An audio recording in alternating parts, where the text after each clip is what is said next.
ce qui concerne notre époque, tout a vraiment démarré juste avant la Seconde Guerre mondiale. Hitler a brisé certains tabous, comme celui d'avoir recours à l'occultisme ou aux sociétés secrètes.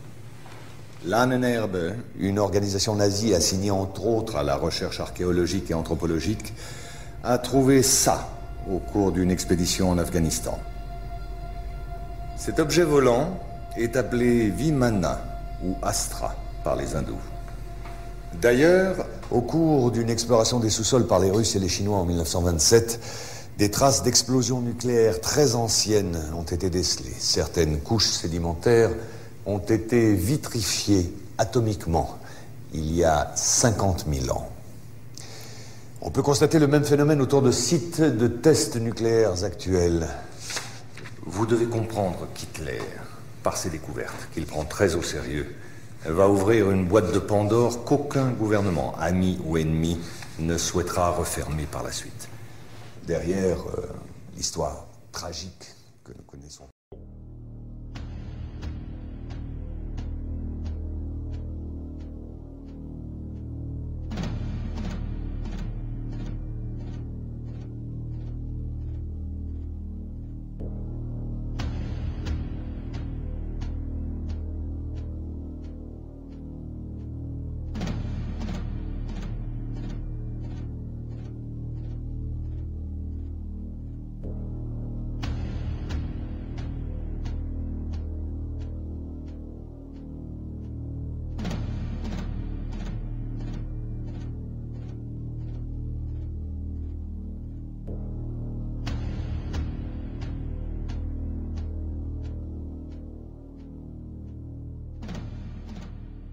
Over the earth, and some of these skeletons that have been unearthed specifically in Turkey were over 30 feet tall. As we pushed west in Ohio and different places, they found mounds, and they would do primitive archaeological digs.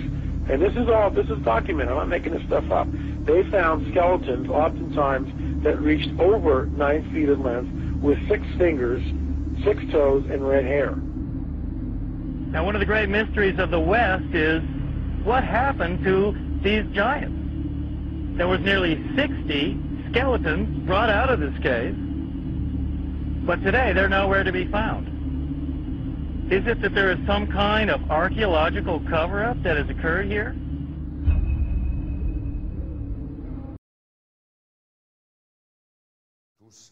Une théorie basée sur l'existence de 4 lunes associées aux 4 cycles géologiques.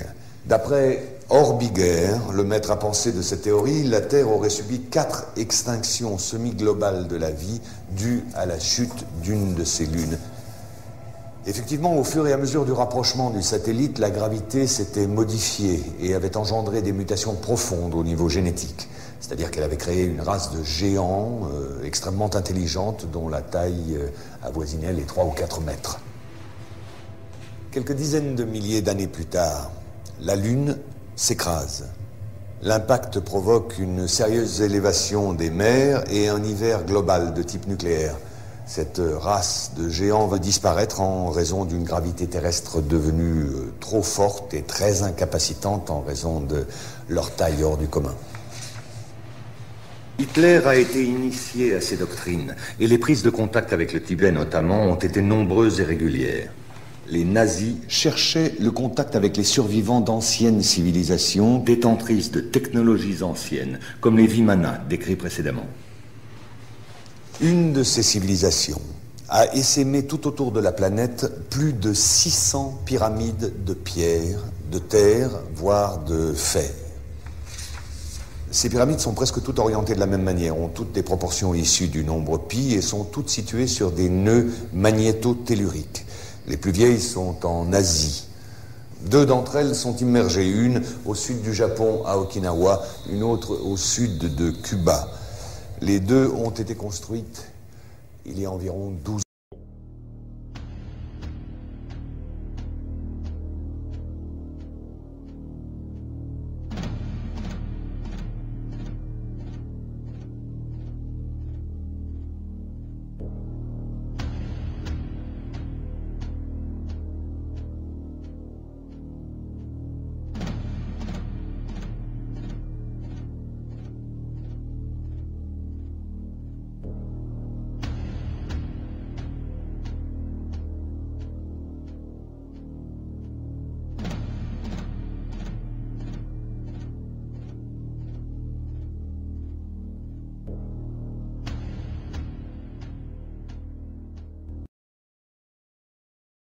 Commencer par ces petits rappels archéologiques, c'est que notre civilisation est la 4e du cycle que je vous ai décrit précédemment.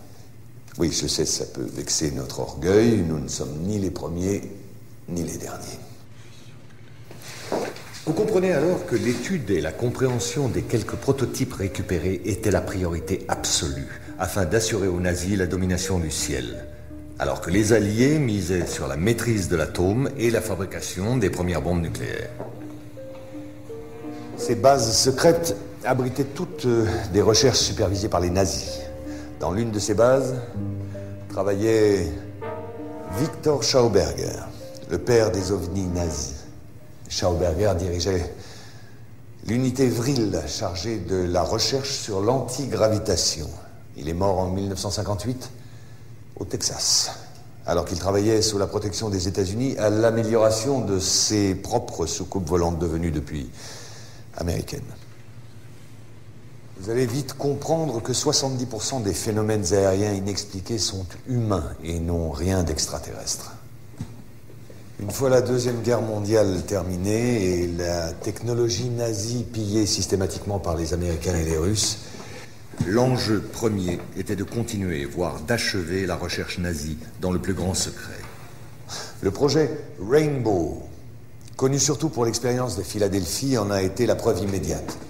Le scientifique von Neumann, qui collaborait avec Albert Einstein et Nikola Tesla pour le compte de la Navy, a réussi à téléporter par accident un bâtiment de guerre, l'USS Eldridge.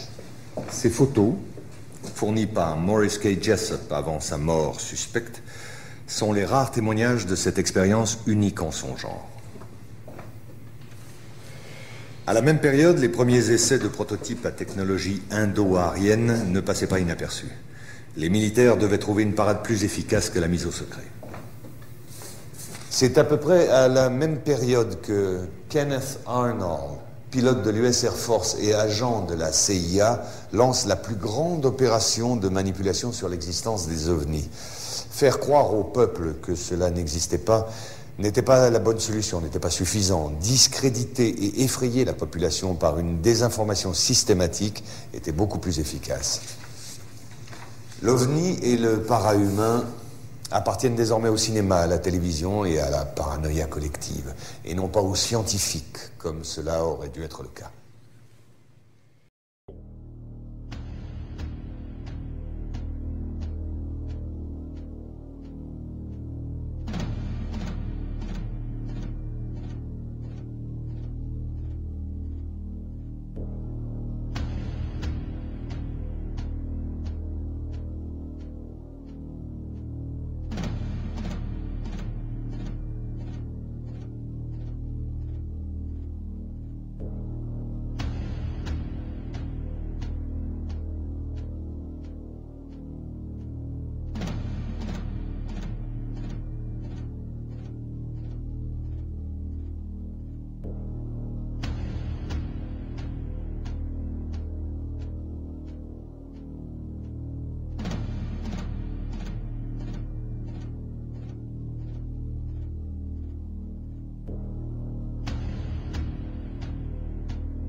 En mai 1947, les services secrets américains découvrent l'existence d'un ancien ovni terrestre craché sur les monts Altaï, à la frontière russo-mongole, récupéré secrètement par les Russes. À ce moment-là, la tension entre les deux blocs monte d'un sérieux cran. La découverte a été de taille, et pour ne pas perdre la face, le Pentagone allié à la CIA ont décidé de mentir et de monter un gros coup de bluff. Et font croire aux Russes et au monde entier qu'eux aussi ont récupéré un ovni à Roswell en juillet 1947. Bien entendu, il n'en était rien. Mais le coup de bluff avait réussi.